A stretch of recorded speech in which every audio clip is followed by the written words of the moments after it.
the OBS Land Pod Kit. Let's have a look.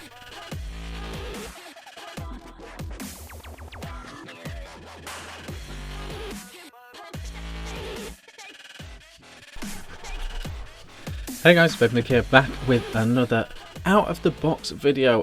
This new series where we literally on camera take it out of the box for the first time, and together we try and figure out what the hell is going on. Today we're looking at the OBS Land Pod Kit. As you can see, it's still sealed, not opened at all. They only sent me one, so I haven't cheated or anything like that. I haven't seen any reviews on YouTube either. I don't think there are any up yet, to be honest. The OBS Land Pod Kit. Let's go down low and get this open and find out what's cracking off. Alright guys, here we are down low with the OBS Land Pod Kit, still in its wrapper, as you can see. No cheating, any of that carry on. Okay, so here we are, the OBS Land Pod Kit. Pretty cool packaging. There is authenticity thing there. Do watch out for that. You've got some interesting info on the back here. Look, it says power 7 to 10 watts, capacity 1.5 mil, PCTG, and then it says output voltage 3.3 to 4.2, which probably means it's just direct battery output. But let's crack in. Let's make a pile here. Booklet, we might come back to that if we need to.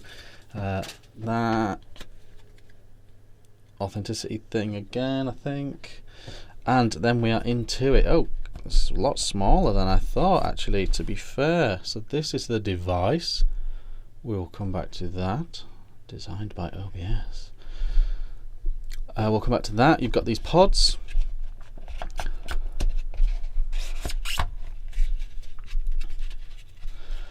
Just double check these are the same. Yep, two pods the same.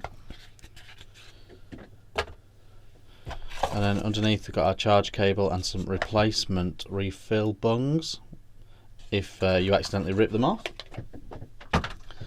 So what have we got going on here? So we have got like a pod, really. It's a pod, isn't it? It's a pod. It's like, it looks like a bigger version of sort of a dual head. You can see it's got a nice big coil thing going on in there. It's not just a tiny little coil in there. Nice organic cotton and stuff padded out in that coil head in there. We can't really do anything with this except fill it up. So let's do that. 14 mg salt pistache. Check that out. That's frustratingly difficult pod refill thing to get into. That's ridiculous.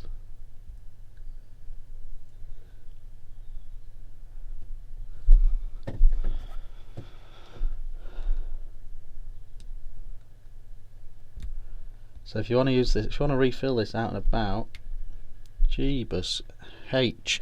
If you want to refill this out and about, you're going to need to take your tweezers. Bear that in mind. You've got a big hole, little hole. That's very sensible. Put your nozzle in the big hole. The air can fly out of the little hole.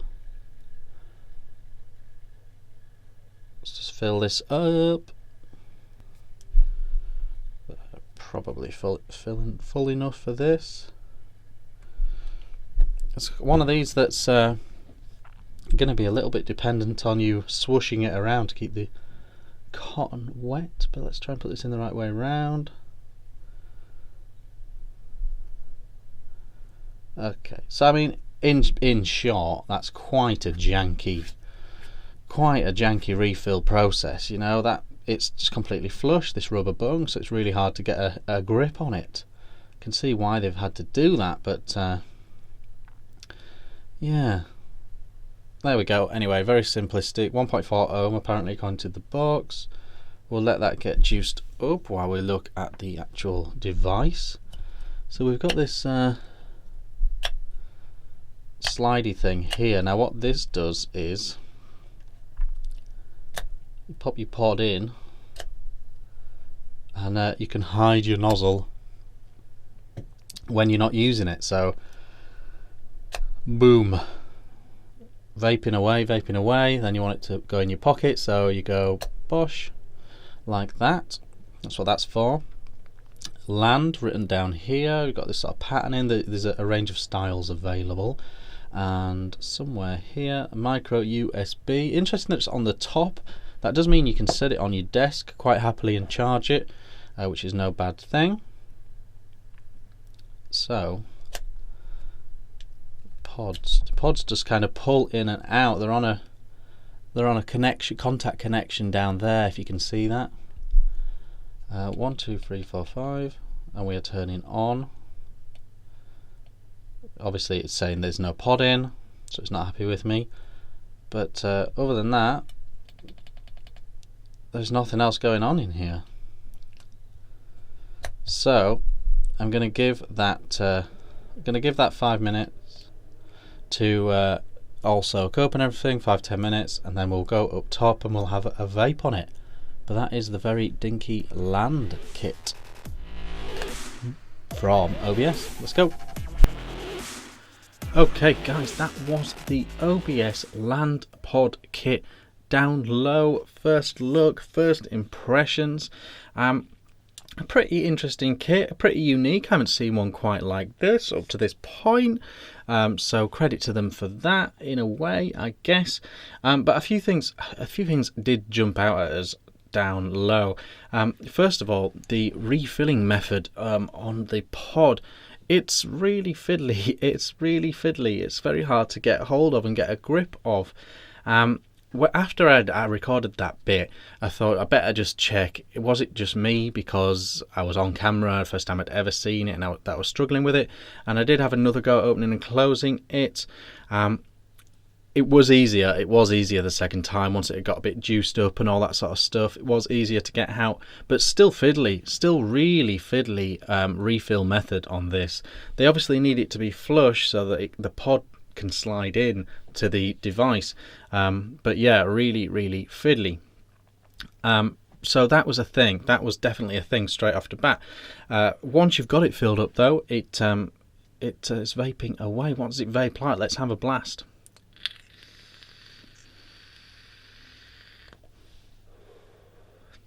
Not bad at all, not a bad vape at all. It's that pod style vape, that sort of loosey restricted, direct to lung, you know, restricted but loose mouth to lung, restricted direct to lung pod style. So many pods have this style. Tell you what I think would be a really nice feature on this was if when you pull it out, pull the pod out, if you could flip it to change the airflow.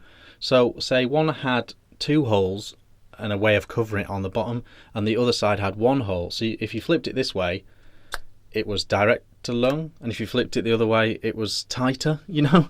If just something like that, I think it would be really nice to have some airflow option on here. But it is what it is. It's that classic vape that, you know, most people, I guess, starting off with starter kits, it's probably what they're expecting now, to be fair.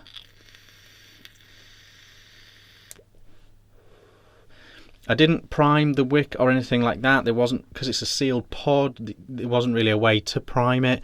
And all I've done is let it sit for 10 minutes and it's absolutely fine. It doesn't feel like there's any breaking on the coil either, which is nice.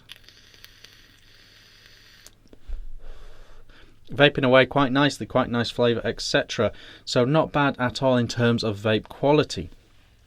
Another thing that has struck me about this is I've just had a look at the specs, and the specs, because it's quite chunky, it's very small, don't get me wrong, but because it's quite chunky, I was expecting a little chunk of battery life, a little slice of mAh, but it turns out that the battery in here is a 750 mAh. Now, this PAL 2 Pro, which is a bit bigger, it's a little bit bigger, but that's 1000 mAh, and I think 1000 mAh is probably more appropriate for an out and about kit, especially once you get a square. You know, this is 1000 mAh as well, so you know, and this is very pocket friendly because it's cylindrical and slim. So I thought because it was square and a bit blocky, the battery life would be better. 750 mAh. Maybe their victims have been honest. Maybe Artery are slightly more deceptive about their mAh, and perhaps these have been really honest about their mAh. I haven't had it long enough, used it long enough to know how good the actual battery is, but I was a little underwhelmed with 750 mAh. So good flavour, 1.4 ohm coil, 1.5 mil capacity in the pod as well. Good flavour, the coil works straight away, no real break in time. I do like that the micro USB is on top. I think that does make it more handy for charging. The sliding thing, I don't mind it. The slidey thing, I get it. It means it's easier in the pocket, you know, it's more portable. You can't bash this, break it. I have broken several pod kits by sort of bashing the top off of the thing, so it does kind of prevent that problem if they've experienced that, identified that was a problem. So that's the thing, that it does do that. I think again it would be really cool if it had some kind of cover on here, even if it was just like brush bristles, so that when you put it down it did actually cover up the mouth hole, because that would mean when it's down it doesn't get any gunk on it or in the drip tip. So that would be a nice touch as well, but it doesn't have that. It's got a little light on top, 5 clicks on, 5 clicks off. It does have all the safety features you would expect it to have, and yeah, so you can turn it off in your pocket and all good times. There's a range of colours available. There's one that looks really, really nice. They've all got funny names, but there's one that looks particularly nice that I like the look of, but they're not too crazy. They do have a plain black one as well, which I think is a nice touch for boring people like me. So yeah, I think overall I think it's a good kit. I think it's a nice kit. It's a nice vape. It's not particularly mind-blowing or sensational or game-changing or anything like that, but I tell you what, it's better than a cigarette.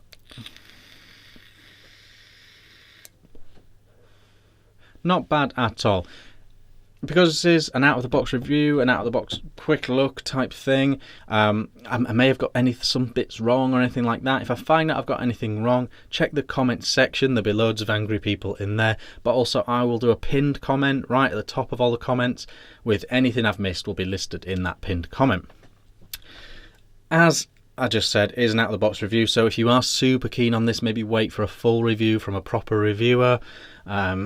This is just a first impressions quick look out of the box, but not bad at all, not bad at all. The OBS Land Kit from OBS, not bad, not bad, not bad. Let me know what you think in the comments, like, subscribe, and I'll see you in the next video. Cheers.